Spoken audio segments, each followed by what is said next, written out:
Mais où sont passés les macronistes de La Réunion?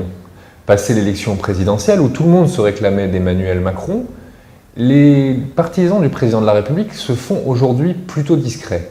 Les députés Macron compatibles, comme Erika Barège ou Thierry Robert, ont pris leur distance. Et les militants de la société civile, eux, ont plutôt disparu des radars.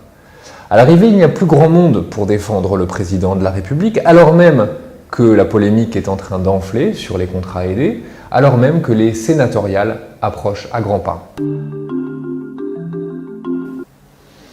C'est comme si tout le parti était entré en léthargie dans l'attente de la validation de ces fameux statuts.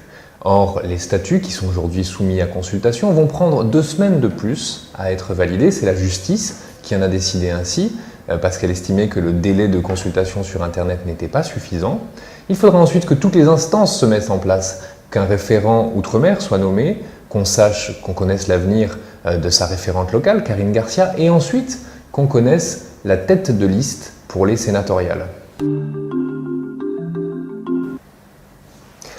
On entend parler pour la conduire de Henri Chantef, qui est conseiller municipal à Saint-Benoît et vice-président de la CIREST.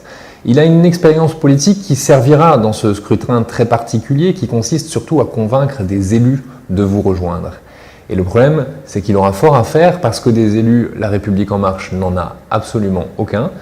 Et donc, qu'elle risque de faire une fois de plus chou blanc, comme aux législatives, sur ces prochaines sénatoriales. La Réunion n'est décidément pas en tête de ses priorités.